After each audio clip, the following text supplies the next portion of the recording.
വിവാദങ്ങൾക്ക് പിന്നാലെ LDF വിട്ട PV അൻവർ ഇന്ന് പുതിയ രാഷ്ട്രീയ പാർട്ടി പ്രഖ്യാപിക്കും. ഡെമോക്രാറ്റിക് മൂവ്മെന്റ് ഓഫ് കേരള എന്നാണ് പാർട്ടിയുടെ പേര്. ഇന്ന് മഞ്ചേരിയിലാണ് പാർട്ടി പ്രഖ്യാപനം. ഇന്നലെ തമിഴ്നാട് മുഖ്യമന്ത്രി MK സ്റ്റാലിനുമായി കൂടിക്കാഴ്ച നടത്തിയിരുന്നു അൻവർ. വിവരങ്ങളുമായി CV അനുമോദ് ചേരുകയാണ്. Anumod, very good morning. ഏറെ ആകാംക്ഷയോടെ കഴിഞ്ഞ ദിവസങ്ങളിലെല്ലാം നമ്മൾ കാത്തിരുന്നതാണ് PV അൻവറിന്റെ രാഷ്ട്രീയ പാർട്ടി പ്രഖ്യാപനം. അത് കഴിഞ്ഞ ദിവസം അദ്ദേഹം അതുമായി ബന്ധപ്പെട്ടിട്ടുള്ള സൂചനകളെല്ലാം നൽകി കഴിഞ്ഞിരിക്കുന്നു. ഇന്ന് ഔദ്യോഗികമായ പ്രഖ്യാപനം മഞ്ചേരിയിലെ പൊതുസമ്മേളനത്തിൽ വെച്ച് നടക്കുകയാണ്. മാത്രവുമല്ല, തമിഴ്നാട്ടിലെ ഭരണകക്ഷിയായ DMK-യുമായി ചേർന്ന് സഹകരിച്ചുകൊണ്ട് മുന്നോട്ട് പോവുക എന്നുള്ളതാണ് അദ്ദേഹം ലക്ഷ്യം വെക്കുന്നത്. എന്തായാലും ചർച്ചകളെല്ലാം കഴിഞ്ഞിരിക്കുന്നു. ഇന്ന് പൊതുസമ്മേളന വേദിയിൽ DMK നേതാവിനെ എത്തിക്കും എന്നുള്ളതും പറഞ്ഞിരിക്കുന്നു. എന്തായാലും വലിയ ആത്മവിശ്വാസത്തിലാണ് അൻവർ ഉള്ളത്. 1 ലക്ഷത്തിലധികം പേരെ ഈ പൊതുസമ്മേളനത്തിൽ അണിനിരത്താൻ സാധിക്കും എന്നുള്ള ആത്മവിശ്വാസം ഉണ്ട്. CPM അണികളെ അടക്കം ഈ അദ്ദേഹത്തിന്റെ പാർട്ടിയിലേക്ക് എത്തിക്കാൻ കഴിയുമെന്നുള്ള ആത്മവിശ്വാസത്തിലാണ് അദ്ദേഹം ഉള്ളത്. പക്ഷേ ഇവിടെ അദ്ദേഹം ഒരു വെല്ലുവിളി നേരിടുന്നുണ്ടോ അനുമോദ്? ഇങ്ങനെ ഒരു രാഷ്ട്രീയ പ്രഖ്യാപനം നടത്തുന്ന വേളയിൽ അദ്ദേഹത്തിന്റെ ഈ നിയമസഭാ അംഗത്വം അത് ഒരു വെല്ലുവിളിയാകുന്നുണ്ടോ? എങ്ങനെയാണ് അതുമായി ബന്ധപ്പെട്ടിട്ടുള്ള വിവരങ്ങൾ?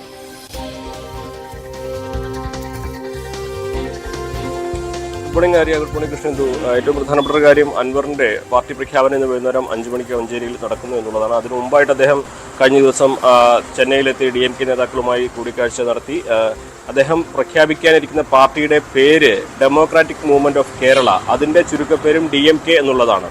അതായത് DMK എന്ന പേരിൽ തന്നെ അദ്ദേഹം കേരളത്തിലും അദ്ദേഹത്തിന്റെ പാർട്ടി തുടങ്ങുന്നു എന്നുള്ളതാണ് ഇതിൽ ഏറ്റവും പ്രധാനപ്പെട്ട ഒരു കാര്യം. അദ്ദേഹം DMK-യുടെ സഖ്യകക്ഷിയായിട്ട് തന്നെ പ്രവർത്തിക്കാനാണ് ആഗ്രഹിക്കുന്നത്. ഇതേ ഒരു സംവിധാനത്തിൽ അദ്ദേഹത്തിന്റെ ദേശീയ രാഷ്ട്രീയത്തിലും പ്രവർത്തിക്കാൻ കഴിയും. അപ്പോൾ അങ്ങനെ മറ്റ് ഇടതിലേക്കോ വലതിലേക്കോ പോകാതെ തൻ്റെതായ ഒരു വഴി വെട്ടി അതിലൂടെ മുന്നോട്ട് പോവുക, അതിൽ ദേശീയ തലത്തിൽ വരെ സ്വാധീനം ഉറപ്പിക്കാൻ കഴിയുന്ന തരത്തിലേക്ക് മാറുക, അത്തരത്തിലൊരു ലക്ഷ്യമാണ് അദ്ദേഹം മുമ്പിൽ വയ്ക്കുന്നത്.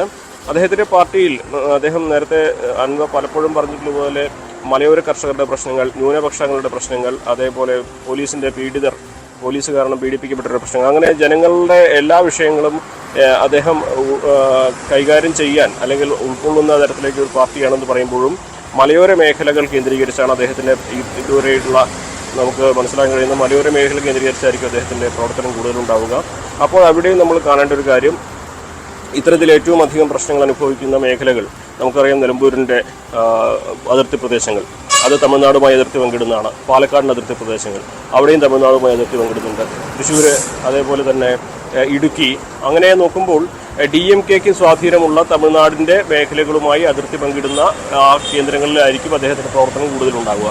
അവിടെയൊക്കെ അദ്ദേഹത്തിൻ്റെ ഈ കേരള DMK-യും തമിഴ്നാട്ടിലെ DMK-യും ഒരുമിച്ച് പ്രവർത്തിക്കാൻ കഴിയും എന്നുള്ളത് ആ ഒരു സാഹചര്യത്തിൽ അദ്ദേഹത്തിന് ആ തരത്തിൽ വലിയ തോതിൽ തന്നെ നേട്ടമുണ്ടാക്കാനുള്ള സാധ്യത മുന്നിൽ കണ്ടുകൊണ്ട് തന്നെയാണ് അങ്ങനെ ഒരു തീരുമാനത്തിലേക്ക് എത്തുന്നത്. എന്തുകൊണ്ട് വേണമെങ്കിലും എന്തെല്ലാം കാര്യങ്ങളാണ് അദ്ദേഹം പറയുക എന്നുള്ളത് തന്നെയാണ് പ്രധാനപ്പെട്ട കാര്യം. ഇപ്പം DMK നേതാക്കൾ ആരൊക്കെ ഇന്നത്തെ പരിപാടിയിൽ പങ്കെടുക്കുമെന്നുള്ളതാണ് കണ്ടറിയേണ്ടത്. 50,000-ലധികം പേർക്ക് ഇരിക്കാനുള്ള സൗകര്യങ്ങൾ ഒരുക്കിയുള്ള വലിയ പന്തൽ മഞ്ചേരിയിൽ സജ്ജമായി കഴിഞ്ഞിട്ടുണ്ട്. എന്നാണെങ്കിലും വൈകുന്നേരത്തേക്കായി കാത്തിരിപ്പാണ്. അതിനു മുമ്പ് അദ്ദേഹം ഇന്ന് രാവിലെ മാധ്യമങ്ങളെ കാണുമെന്നാണ് അറിയിച്ചിട്ടുള്ളത്. എപ്പോഴെന്നത് വ്യക്തമായിട്ടില്ല. അപ്പോൾ ആ മാധ്യമങ്ങളെ കാണുമ്പോൾ അദ്ദേഹം ഇന്നലത്തെ കൂടിക്കാഴ്ചയെ സംബന്ധിച്ചുള്ള കൂടുതൽ വിശദാംശങ്ങൾ പങ്കുവെക്കാനുള്ള സാധ്യതയാണ് കാണുന്നത്. അനുമോദ്, മറ്റൊരു കാര്യം നമുക്കറിയാം, MK സ്റ്റാലിനും മുഖ്യമന്ത്രി പിണറായി വിജയനുമായിട്ടുള്ള ബന്ധം, അവരുടെ സൗഹൃദമൊക്കെ നമുക്ക് അറിയാവുന്ന കാര്യമാണ്.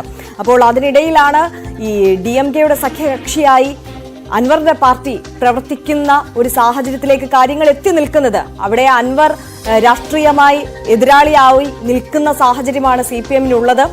ഈ ഘട്ടത്തിൽ ഈ ഒരു ചർച്ച നടക്കുന്ന വേളയിലും ഈ ഔദ്യോഗികമായ ഈ ഒരു സഹകരണം അഭ്യർത്ഥിച്ചുകൊണ്ടുള്ള കത്തിലുമൊക്കെയും ഈ സംസ്ഥാന സർക്കാർ ഇപ്പോൾ നേരിടുന്ന വിമർശനങ്ങൾ, അൻവർ ഉന്നയിച്ചിട്ടുള്ള എല്ലാ വിമർശനങ്ങളും സ്റ്റാലിന് നൽകിയ ഈ കത്തിലും അൻവർ പരാമർശിച്ചിട്ടുണ്ട് എന്നല്ലേ നമ്മൾ മനസ്സിലാക്കുന്നത്?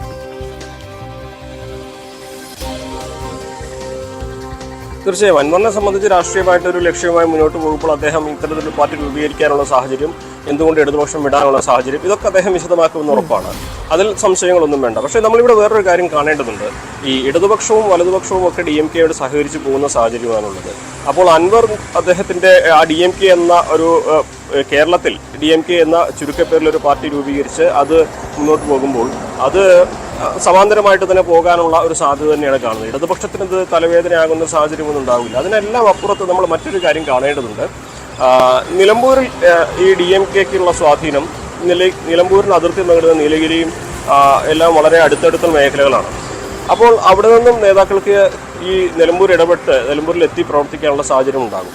അതിനെല്ലാം അപ്പുറത്ത് നമ്മൾ കാണുന്നൊരു കാര്യം, ഇന്നത്തെ സമ്മേളനത്തിൽ പരമാവധി ആളുകളെ കൊണ്ടുവരുവാനും ആ സമ്മേളനത്തിലേക്ക് ഒരു വാർത്താ പ്രാധാന്യം കിട്ടുവാനും അല്ലെങ്കിൽ അതിനപ്പുറത്തേക്ക് തൻ്റെ ലക്ഷ്യത്തിലേക്ക് എത്തണമെങ്കിൽ ഇന്നത്തെ സമ്മേളനത്തിൽ ഏകദേശം കരുതിയതിനേക്കാൾ അധികം 50,000-ലധികം ആളുകൾ എത്തേണ്ടതുണ്ട്.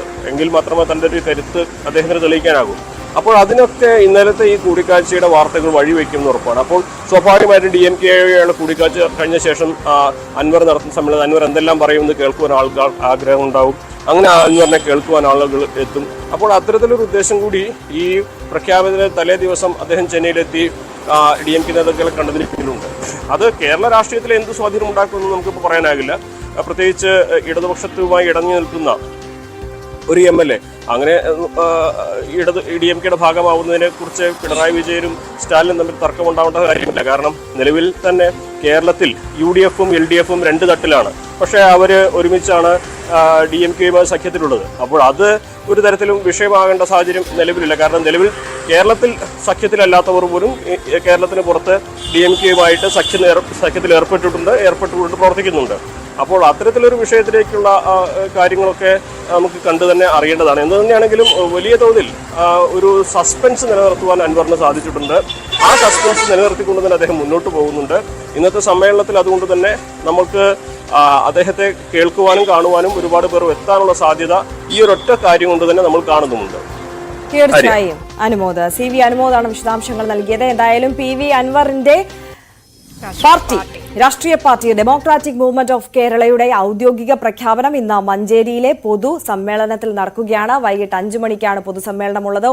1,00,000-ലധികം ആളുകളെ അണിനിരത്താൻ കഴിയും എന്നുള്ള വലിയ ആത്മവിശ്വാസം അൻവർ പ്രകടിപ്പിക്കുന്നുണ്ട്. അതോടൊപ്പം തന്നെ DMK-യുടെ പ്രധാനപ്പെട്ട നേതാക്കളെ വേദിയിലേക്ക് എത്തിക്കാം എന്നുള്ള ആത്മവിശ്വാസവും ഉണ്ട്. അത്തരത്തിൽ നേതാക്കൾ എത്തുന്നുണ്ട് എന്നുള്ളത് തന്നെയാണ് നമുക്ക് മനസ്സിലാക്കാൻ കഴിയുന്ന വിവരവും. എന്തായാലും CV അനുമോദാണ് വിശദാംശങ്ങൾ നൽകിയത്. നമ്മൾ